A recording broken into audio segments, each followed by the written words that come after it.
Hello everyone, Assalamu alaikum. Welcome back to another new video from Hungry Dhaka. আমরা বেড়াতে গিয়েছিলাম আসলে জিরাবোতে আমাদের এক বন্ধুর বোনের বাসায়। আহ, এখানে উনি আসলে বেড়ানোর জন্যই করেছেন। আশেপাশে যা দেখতে পাচ্ছেন আমাদের ফ্যাক্টরিজ, হাউস, কিছু বাগান আছে। সবকিছু আসলে আপুদের। আমরা গিয়েছিলাম এই বাসায় একটা চমৎকার দিন কাটাতে। বাসা এত সুন্দর করে আপু বানিয়েছেন যে আমরা সবাই আসলে দেখে মুগ্ধ। আহ, টোটাল বাসাটা হচ্ছে ৪ তলা। আমরা ঢুকে সিঁড়ি দিয়ে দোতলায় চলে গেলাম। বাসার প্রতিটা ফিটিংস এবং দরজা, জানালা, ইন্টেরিয়র সবই আপুর করা।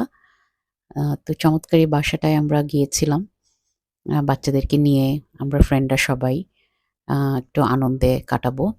এত স্পেশিয়াস একটা হাউস যে সবার খুবই ভালো লাগছিল। যে বাচ্চারা যার যার মতো ঘুরে বেড়াচ্ছিল।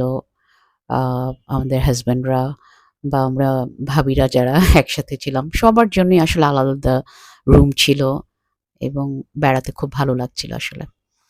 এত বড় বাসাটায় কেউই থাকেন না আসলে। আপু মাঝে মাঝে বেড়াতে আসেন। কেয়ারটেকার আছেন। সো আমরা আসবো এই জন্য আপু একদিন আগেই চলে এসেছেন এখানে, যেন আমাদের খাবার দাবার এবং অন্যান্য কোনো কারণে কোনো সমস্যা না হয়। তো আমরা ঘুরে বেড়াচ্ছিলাম পুরো বাসাটাতে। আপুর ২ ছেলে, দুজনই দেশের বাইরে থাকায় আপু খুব একটা এখানে আসেন না। উনি উনার বনানীর বাড়িতেই থাকেন। আমরা পুরো হাউসটা আসলে ট্যুর করছিলাম। কোথায় কি এখনো কিছু কাজ বাকি আছে কিছু, সেগুলো আমরা ঘুরে দেখছিলাম। ওয়াশরুম প্রতিটা রুমের সাথে আছে এবং প্রতিটা রুমে আসলে একই রকম ফার্নিচার। আমরা সবাই গল্প করছিলাম একটা বেডরুম নিয়ে। টোটাল এখানে ৮ টার মতো বেডরুম আছে। তো আমরা একটা রুমে সেটল হলাম আসলে। গরম লাগছিল।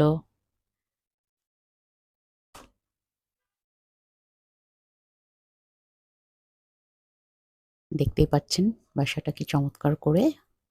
Almost done.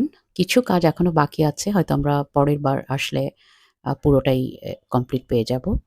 যেহেতু আপু খুব একটা এখানে আসেন না, তো যখন আসেন চোখে যেগুলো পড়ে কিছু, কিছু করে কাজ করিয়ে নেন। এই হচ্ছে আমাদের ভাবি গ্রুপ। আমরা সবাই গল্প করছিলাম, রেস্ট করছিলাম।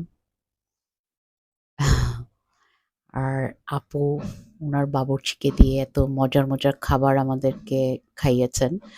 আমি কিছুটা দেখাতে পারলাম। প্রচুর আয়োজন ছিল। আ সব আমরা খেয়ে আসলে চেক করে দেখতেও পারিনি। বাট চমৎকার একটা মানে আয়োজন ছিল আপু করেছে। আ ডেজার্ট আইটেমগুলো সবই আপুর বাবুর্চি এবং আপু নিজে কিছু রান্না করেছেন। তো খাওয়া-দাওয়া শেষে আমরা একটু বেড়াতে বের হলাম। আ কাছেই তুরাগ নদীর একটা অংশ আছে এবং একই সঙ্গে আ যে ফার্মগুলো আছে ওনাদের গরুর এবং আ আরো কিছু আ বাড়ি, ফ্যাক্টরি। তো এইগুলো দেখতে, দেখতে আমাদের আসলে সন্ধেই হয়ে গেল। আ খুবই চমৎকার একটা দিন কাটালাম সারাদিন। বাঁশঝাড়, সবুজ প্রকৃতি। Thank you everyone. Please subscribe my channel.